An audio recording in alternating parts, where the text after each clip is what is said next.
नमस्कार, मैं हूं अविनाश और आप देख रहे हैं हमारी खास पेशकश शख्सियत। और शख्सियत में आज हमारे साथ जो शख्स हैं उनका नाम है एहतेशाम हाशमी। सुप्रीम कोर्ट में लॉयर हैं। कानून की जो फील्ड है या कानून से संबंधित क्षेत्र में जो लोग अपना करियर बनाना चाहते हैं उनके लिए क्या जरूरी है, क्या जरूरी नहीं है, ये हम जानेंगे एहतेशाम हाशमी साहब से। एहतेशाम जी, आपका बहुत स्वागत हमारे कार्यक्रम में, आपने शिरकत की। थैंक यू सो और मच, आपने इनवाइट किया हमें। जी, आप जैसा बता रहे हैं कि आप सुप्रीम कोर्ट में प्रैक्टिस करते हैं। ये जो फील्ड है, पहले ऐसा माना जाता था और जनरली ऐसी लोगों की सोच भी थी कि जो कहीं कोई कुछ नहीं बन पाता था तो वकील बन जाता था। लेकिन मौजूदा दौर में ये कैरियर भी जो है बहुत कहना चाहिए कि इसमें भी आपका कैरियर बहुत बेहतरीन बन सकता है। आप अपना जीवन संवार सकते हैं और लोगों को प्रेरणा भी दे सकते हैं। जी। तो कैसे शुरुआत हुई एक मध्य प्रदेश के छोटे से शहर सागर से और दिल्ली के सुप्रीम कोर्ट तक का आपने सफ़र तय किया? मुख्तसर सी कहानी जानना चाहेंगे हम। देखिए, सागर शहर में मेरा जन्म हुआ और primary education MRC school, Mahar regiment central army का स्कूल था, वहाँ से हुई मेरी। उसके बाद केंद्रीय विद्यालय से मैंने शिक्षा ली और फिर सागर विश्वविद्यालय से ही एलएलबी 5 इयर्स किया। और जब लॉ में एडमिशन लिया तभी मुझे पता पड़ा कि किस तरह के सामाजिक मुद्दों से लोग जूझ रहे हैं और किस तरह की प्रॉब्लम लोग फेस करते हैं कोर्ट में, कचहरी में, या फिर कोई एप्लीकेशन फाइल करने जाते हैं अगर वो तहसीलदार के यहाँ, तो किस तरह की प्रॉब्लम वो फेस करते हैं। ये सारी चीज़ें बहुत क्लोजली ऑब्जर्व करी। और जब वकालत पढ़ रहा था तब से ही मैंने कोर्ट जाना शुरू कर दिया था, तो काफ़ी सारी चीज़ें ऑब्ज़र्व करता था मैं कि जजेस कैसे बिहेव करते हैं, कैसे एक्ट करते हैं, लॉयर्स की क्या ड्यूटी है, क्या रिस्पॉन्सिबिलिटी है। तो शुरू से ही मतलब रुझान मेरा इसी फील्ड में था। और जैसे ही फिर लॉ कंप्लीट हुआ तो दिल्ली की ओर प्रस्थान किया और फिर तभी से दिल्ली में वकालत कर रहा हूँ। काफ़ी सारे केसेस मैंने हैंडल किए, जी, जिसमें 2G स्पेक्ट्रम केस आपने सुना होगा, ए जी, राजा जी, टेलीकॉम मिनिस्टर एक्यूज थे, उसमें अपीयर हुआ मैं। Citizenship amendment act supreme court में पीआईएल फाइल करी। और जहाँ कहीं भी मैं देखता हूँ कि कुछ लीगल इश्यूज़ हैं, लीगल कॉम्प्लिकेशंस हैं, तो मैं अपनी सर्विसेज प्रोवाइड करने की कोशिश करता हूँ। और पिछले करीब 8-9 सालों से जो फाइनेंशियली वीक हैं, जो पैसे से उतना मजबूत नहीं है, उनके फ्री में केसेस फाइल करता हूँ। जी, जी, एक अभी हाल ही में कोविड में आपने देखा कि काफ़ी लोगों ने अपनी जान दे दी और उसमें कई हमारे बहादुर पुलिस के जवान भी शहीद हुए इस बीमारी की वजह से, क्योंकि वो लॉ एंड ऑर्डर मेंटेन करने में उनको भी जी, कोविड हुआ और उन्होंने अपनी जान दी। सरकार ने उनको आश्वासन दिया उनके परिवार वालों को कि 50 लाख रुपए का अमाउंट उनको दिया जाएगा, पर वो अमाउंट दिया नहीं गया। तो जितने भी पुलिस ऑफिसर थे, करीब एग्जैक्ट फिगर मुझे भी याद नहीं है, लेकिन 72-75 थे, उनकी तरफ से हमने हाई कोर्ट में पीआईएल फाइल करी। तो इस तरह के मुद्दों को हम कोर्ट में उठाते रहते हैं। और जी, मेरा ये मानना है, एक अच्छा और सभ्य समाज, एक स्वस्थ समाज तभी अच्छे से चल सकता है जब वहाँ पे अच्छे पत्रकार और अच्छे लॉयर हों। जी, क्योंकि एक जर्नलिस्ट और एक लॉयर की रिस्पॉन्सिबिलिटी किसी भी देश को चलाने में और उसको अच्छे से आगे बढ़ाने में बहुत ज़रूरी है। आप देखिए, स्वतंत्रता जब हमें हासिल हुई उसके पीछे भी कई लॉयर्स और कई पत्रकार का हाथ था। जी, और तो वैसे मैं मानता हूँ कि हमारी ड्यूटी सबसे ज़्यादा, कोई कुछ भी कहे कि जो कोई पढ़ नहीं पाया वो लॉयर बनता है, लेकिन आज आपके सामने कपिल सिब्बल साहब को देखिए, उनको इंगेज करने के लिए लोगों को पूरी जायदाद भी बेचनी पड़ जाती है कभी कभी, और आज उनको जी, राज्यसभा फिर से भेजा गया है। कानून मंत्री रहे हैं, कई मंत्रालय उन्होंने संभाले हैं। सलमान खुर्शीद साहब हैं और आपके तुषार मेहता सर हैं, जो कि बीजेपी सरकार के सबसे बड़े वकीलों में हैं। तो मुझे नहीं लगता कि ये प्रोफेशन अब वैसा बचा है, क्योंकि अब इस प्रोफेशन में आने के लिए आपको बहुत ही ज़्यादा स्किल्ड होना पड़ता है। आपकी कम्युनिकेशन स्किल्स बहुत ज़्यादा एडवांस हों, आपका कमांड अंग्रेज़ी, हिंदी, उर्दू, संस्कृत पे उतना ही मजबूत हो जितना आपकी अपनी मातृभाषा पे या अपनी लोकल लैंग्वेज पे जी, है। जी। एहतेशाम जी, एक चीज़ तो आपने बताई, कई नामी गिरामी वकीलों के आपने नाम भी बताए जो देश और दुनिया में अपने नाम से और अपने काम से जाने जाते हैं। लेकिन ये हर फील्ड में होता है, ये बात आप भी मानेंगे कि कुछ लोग ही जो कहते हैं कि वो उत्कर्ष पर पहुंच सकते हैं या उस ऊंचाई पर जा सकते हैं और जो उदाहरण बन जाते हैं उनको देख के उनका अनुसरण करके फिर एक पौध है वो एक नई खड़ी बिल्कुल। होती है। लेकिन ये जो फील्ड है, अब आप तो सुप्रीम कोर्ट में वकालत कर रहे हैं, लेकिन निचली अदालत से शुरू होता है मामला और उसके बाद फिर हाई कोर्ट और फिर सुप्रीम कोर्ट तक जाता है। सपना होता है वकीलों का भी कि सुप्रीम कोर्ट में हम करें प्रैक्टिस, लेकिन कई बार जो है वकालत वो वहाँ तक नहीं पहुँच पाते। एक तो ये सवाल कि जो लोग सुप्रीम कोर्ट में जाकर वकालत करना चाहते हैं उन वकीलों को सबसे पहला तो सवाल ये है मेरा कि आप उनको क्या सलाह देंगे कि उनकी क्या तैयारी होना चाहिए और दूसरा, एक वकील बनने में और एक अच्छा वकील बनने में, भाई किसी का अनुसरण करने के लिए आपको उतनी मेहनत भी करना पड़ेगी, उतना बेस्ट आपको बनना भी पड़ेगा। एक अलग कहना चाहिए कि आपको अपनी जगह बनानी होगी, तब जाकर के आप उस मुकाम तक पहुंच सकते हैं। तो एक वकील होने में और एक अच्छा वकील होने में कितना सफ़र, बीच का जो गैप उसको भरने के लिए क्या किया जाए, और उसी से जुड़ा ये है कि यदि सुप्रीम कोर्ट में जाकर वकालत करना चाहता है कोई छोटे शहर का वकील, तो उसको किस तरह से प्रिपरेशन करना चाहिए? देखिए, concentration and determination is the key of success. जी। और हार्ड वर्क सबको करना पड़ता है।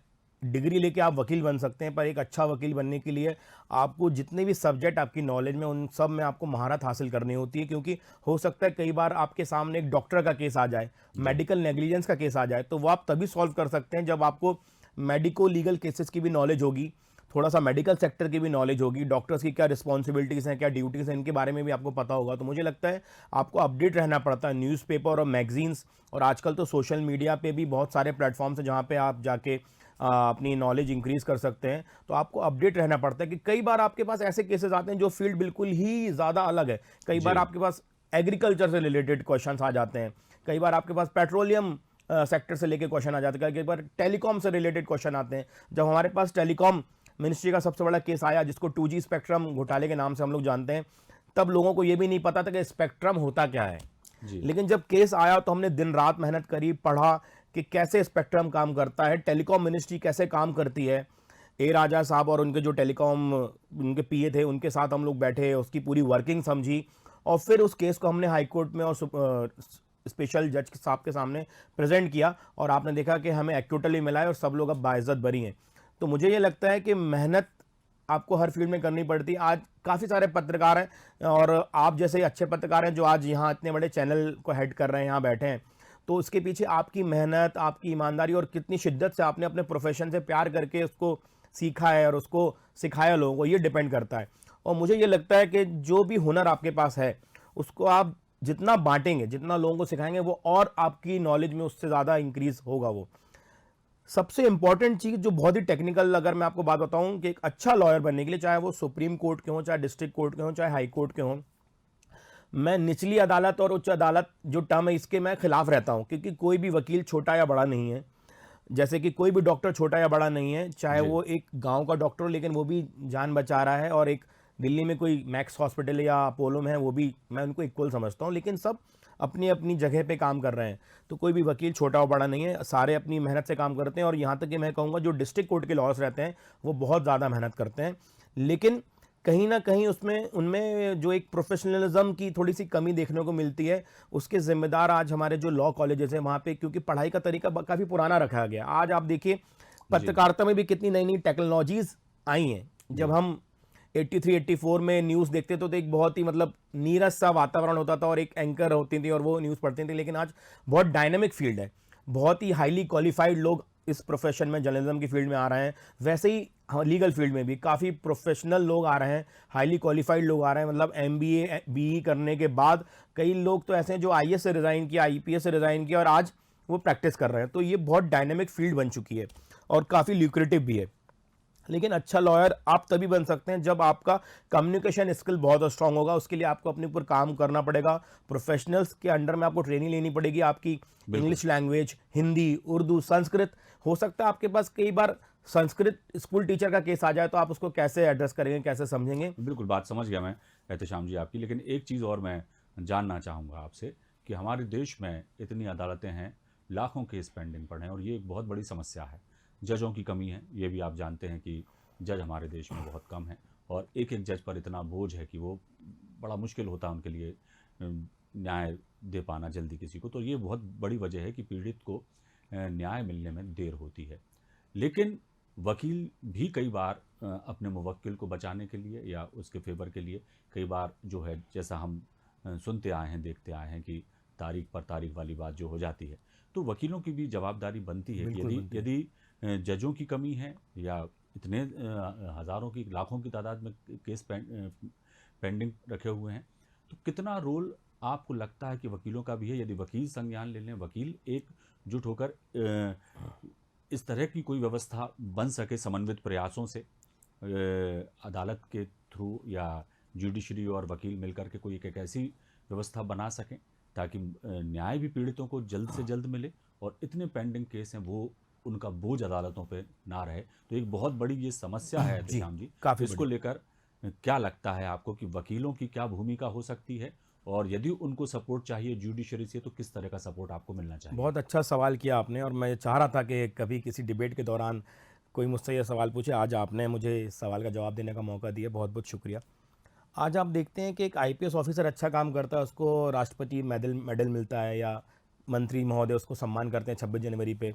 कोई आईएएस साहब अच्छा काम करते हैं, उनको भी सम्मानित किया जाता है। हमारे पत्रकार भाई जो रहते हैं उनके लिए तो पूरा सम्मान समारोह ऑर्गेनाइज होता है, और लेकिन लॉयर्स के लिए ऐसी कोई व्यवस्था नहीं है। जी। तो आप एक तरफ तो उनसे अच्छा करने की उपेक्षा करते हैं और एक तरफ उन्हें उपेक्षित भी करते हैं।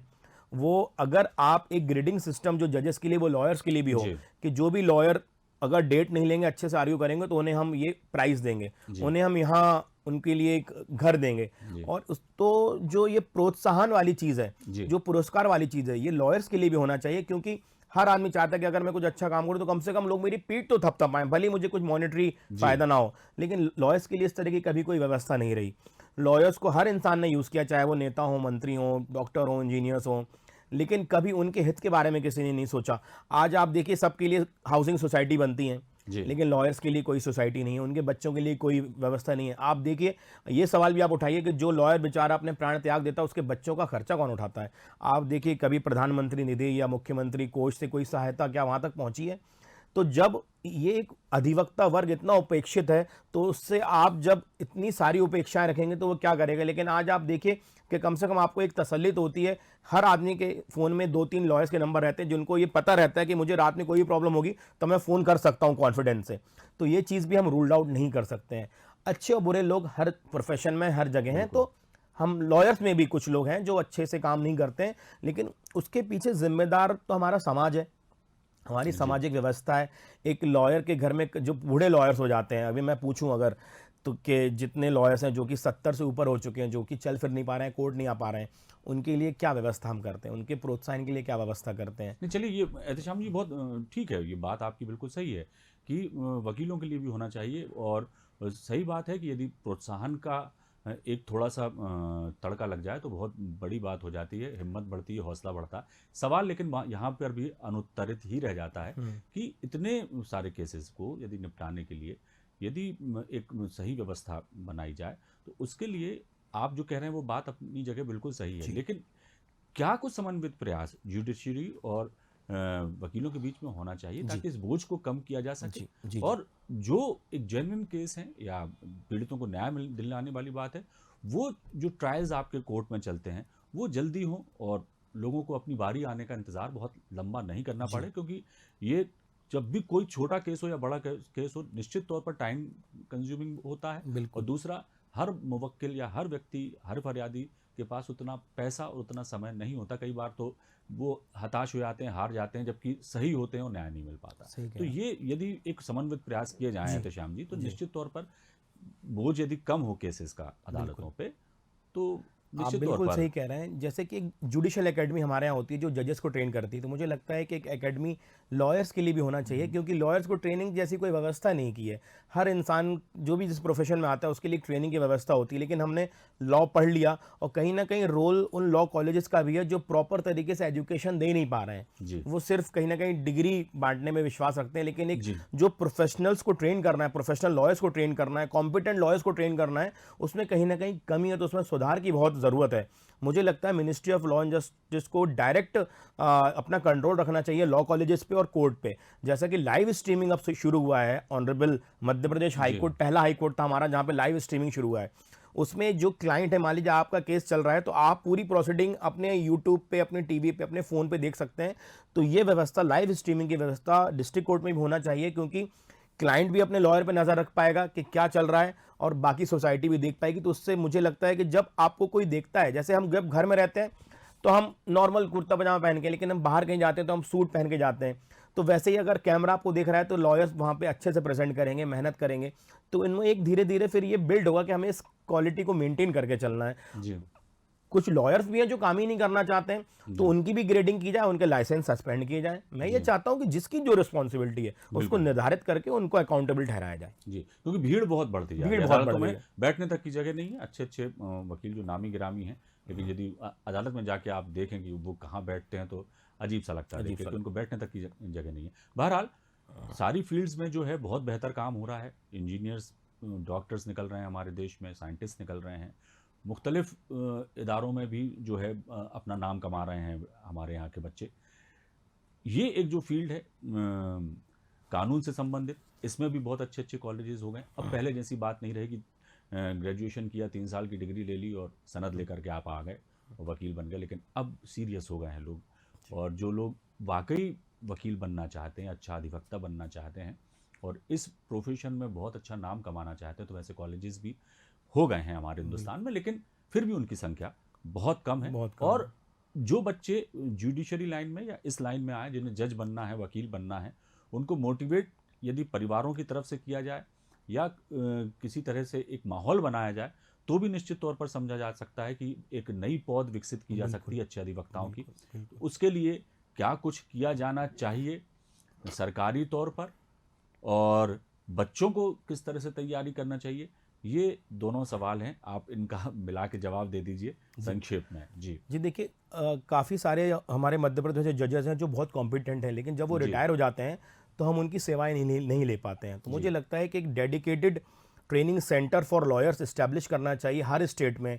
और जैसे हमारे यहाँ इंदौर भी एक बड़ी जगह है, इंदौर, भोपाल, जबलपुर, यहाँ पे इस्टेब्लिश करना चाहिए। वहाँ पे रिटायर्ड जजेस, उनको वहाँ पे अपॉइंट करके उनको ये दायित्व देना चाहिए कि जो नए लॉयर्स आ रहे हैं उनको 2 महीने की, 3 महीने की, 4 महीने लॉयर्स की ट्रेनिंग तो ठीक है, अच्छी बात हो गई है एहतेशाम जी। मेरा ये कहना, जो बच्चे कैरियर बनाना चाहते हैं, 12th पास करके निकले हैं, उनको इस, क्योंकि जनरली लोगों के ख्वाब होते हैं, आप हर बच्चे से पूछे तो 90% बच्चे ये बताएंगे कि मुझे डॉक्टर बनना है, इंजीनियर बनना है। अब तो सिंगर और एक्टर बनने की बातें होने लगी हैं, डॉक्टर इंजीनियर तो पीछे हो गए, बहुत सारी बातें। लेकिन कभी बहुत ही कम ऐसा रेयर होता है कि कोई बच्चा बोले कि मुझे वकील बनना है। ये पुरानी फिल्मों के ज़माने की बात हो गई, जब वकील को बहुत बड़ा वो माना जाता था। लेकिन क्यों इसका ये एक तरह से ह्रास हुआ कि अब वकालत के जो पेशे को है उतना ज़्यादा तवज्जो नहीं दी जाती घरों में भी, और बच्चों को इस फील्ड में जाने से पहले और भी 10 तरह की चीज़ें बता दी जाती कि बेटा ये ऑप्शन है, यदि तुम इसमें जाना चाहते हो तो ये और देख लो, यदि नहीं हो पाओ तो फिर तुम कुछ वकील नहीं बनना। कर पाओगे तो फिर वकील हाँ, बन फिर जाना। वही बात ले देकर आ जाती। लेकिन अब जिस तरह से आप जैसे लोग सुप्रीम कोर्ट में वकालत कर रहे हैं, अपना नाम कमा रहे हैं, और लोगों को समाज सेवा के साथ साथ लोगों को इंस्पायर भी कर रहे हैं, तमाम चीज़ें, ऐसा ही यदि कोई बनना चाहता है कि भाई मुझे तो वकील ही बनना है, समाज की सेवा करना है, देश की सेवा करना है, तो ऐसे बच्चों को मोटिवेट करने के लिए या बेहतर उनको माहौल मिल सके, उसके लिए क्या किया जाना चाहिए? देखिए, एक चीज़ होती है कि मोटिवेशन लोगों को मिलता है, या तो आजकल टेलीविज़न से बच्चे मोटिवेट हो रहे हैं, या फिर वो ल्यूक्रेटिव सैलरी देख के मोटिवेट होते हैं। लेकिन कई हमारे लॉयर्स ऐसे हैं जिनके पास फाइनेंशियल कैपेबिलिटी ज़्यादा नहीं है और उनको केसेस नहीं मिल पाते हैं। उसकी वजह ये होती है कि उनके पास या तो प्रोफेशनल ट्रेनिंग नहीं है, या उनको शुरू से किसी ने सपोर्ट नहीं किया। तो मुझे लगता है जैसे डॉक्टर्स को गवर्नमेंट सपोर्ट करती है कि आप MBBS करके आइए तो गांव में जॉब करिए, वहाँ पे आपको सैलरी भी मिलेगी। तो इसी तरह से एक मोटिवेशन लॉयर्स के लिए भी अगर सरकार रखेगी तो मुझे लगता है कि यूथ हमारा इस ओर भी आएगा। और जहाँ तक ये बात है कि ये प्रोफेशन में इतना दम नहीं है कि बच्चे इस तरफ आएँ। आज आप देखिए, चाहे आप फ्रीडम स्ट्रगल से उठा के देखिए, महात्मा गांधी जी लॉयर थे जी, महात्मा गांधी जी लॉयर थे, पंडित जवाहरलाल नेहरू लॉयर थे, आसफ अली साहब जिन्होंने रेडफोर्ड ट्रायल किया वो भी लॉयर थे, सुषमा स्वराज जी, मतलब उनको मैं सल्यूट करता हूँ, वो बहुत अच्छी लॉयर थी, और हमारी फॉरेन मिनिस्टर भी रही हैं, कई लोगों की उन्होंने हेल्प करी है। और कई ऐसे पॉलिटिशियंस हैं जिन्होंने लॉ की डिग्री ली है और वो प्रैक्टिस भले हम ना कर पा रहे हो, लेकिन वो उनमें एक कानूनी समझ आ गई जिससे वो अपने करियर में आगे बढ़ पाएँ।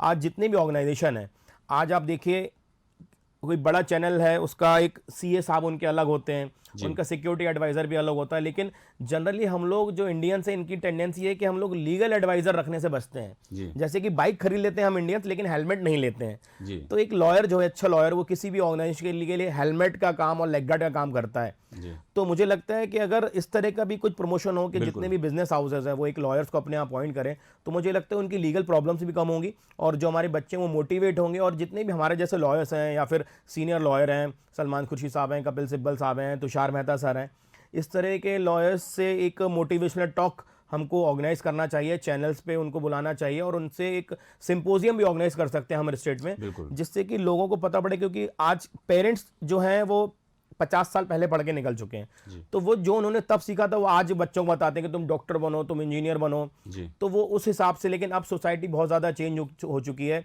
फॉरेन इन्वेस्टर इतने सारे आ रहे हैं, वो कई एग्रीमेंट ड्राफ्ट करने का ही 5 लाख, 10 लाख, 11 लाख, 20 लाख फीस पे करते हैं। लेकिन ये उन पेरेंट्स को नहीं पता, इसलिए वो अपने बच्चों को भी ये चीज़ बिल्कुल। कम्युनिकेट नहीं कर पा रहे हैं। तो मुझे लगता है कि अवेयरनेस की बहुत कमी है इस फील्ड के बारे में। एक तो नेगेटिव बहुत ज़्यादा बोला गया है कि जी। आप कुछ नहीं कर सकते हैं तो आप लॉ कर लीजिए, लेकिन ऐसा नहीं है। रिसेंट एग्जाम्पल आप देखिए, कपिल सिब्बल साहब फिर बिल्कुल से सही राज्यसभा बात आ रहे हैं। जी जी तो इस तरह के लोगों को देख के हमें मोटिवेट होना चाहिए। एहतेशाम जी, एक आखिरी और गंभीर सवाल ये है कि समाज में आज हम देख रहे हैं इतना विघटन, इतना सब कुछ हो रहा है, इतना हिंसा, इतना वायलेंस हो रहा है।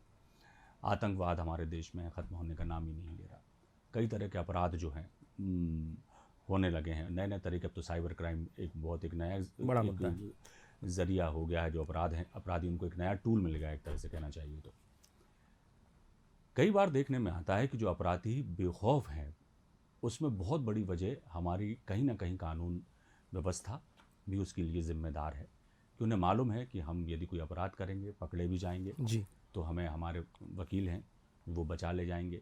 या कुछ इस तरह से माहौल बना दिया जाता है कि फरियादी खुद ही डर के मारे केस नहीं करता, या बहुत सारी चीज़ें जो हैं उनको और ज़्यादा क्राइम करने के लिए उकसाती हैं। क्या ऐसा माहौल हमारे देश में नहीं बन सकता कि संगीन अपराध के मामले हैं, या बहुत ही जो मतलब कहना चाहिए कि रेयर केसेस होते हैं जहां अपराधी द्वारा जो किया गया कृत्य है वो क्षमा योग्य नहीं होता, और बहुत सारी चीज़ें जो हमारे सामने आती हैं, जैसे मासूम बच्चियों के साथ रेप के केस हैं या आतंकवाद से संबंधित मामले हैं। ऐसे में आपको नहीं लगता कि ये जो हिम्मत उनको मिल जाती है कि हम तो वकील कर लेंगे, बड़ा वकील कर लेंगे, पैसा खर्च कर लेंगे, बच जाएंगे, और यही और होता भी होगा, तभी बिल्कुल ये होता सब है, चीज़ें होती हैं। बिल्कुल होता तो है। वकीलों का क्या ये नैतिक दायित्व नहीं बनता कि हम इस तरह के अपराधियों को संरक्षण ना दें, उनके केस ना लड़ें, या वो इस तरह का अपराध करते तो उन्हें निश्चित तौर पर सज़ा मिले।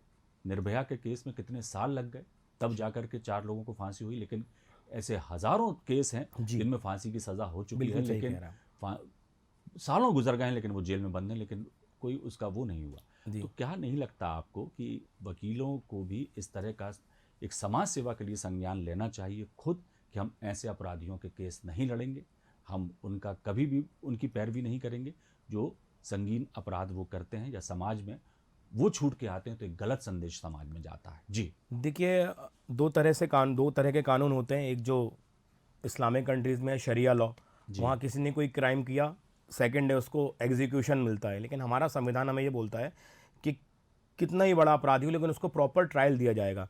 तो हमारा जो संविधान है वो इतना परिपक्व है कि आपने देखा कि अजमल आमिर कसाब, जिसको दुनिया जान रही थी कि वो आतंकवादी है और उसने कत्लेआम मचाए, लेकिन उसको भी हमने प्रॉपर ट्रायल दिया, उसको मौका दिया अपनी बात रखने का। तो हमारा हिंदुस्तान का संविधान वैसा ही है। और न्याय व्यवस्था, जो न्याय तंत्र है हमारा, इसमें पुलिस का बहुत अहम रोल है। पुलिस किस तरह से एविडेंस कलेक्ट करती है, पुलिस किस तरह से सबूतों को इकट्ठा करती है, और फिर जजेस किस तरह से उसका ट्रायल करते हैं। लॉयर्स उसका सिर्फ एक अंग है। जी और जहाँ तक बात रही है कि हम उनके केस ना लें, तो फिर ये हमारे जो ड्यूटी है, हमारी duty as a lawyer, right to fair trial जो एक्यूज को बोला जाता है कि वो मिलेगा, उसमें right to have a good lawyer choice, जी अपनी चॉइस के लॉयर लेने का भी अधिकार एक्यूज का है। तो वो तो हमारा संवैधानिक अधिकार है, और संविधान एक्यूज को ये राइट देता है कि आप अपने पसंद का लॉयर एंगेज कर सकते हैं।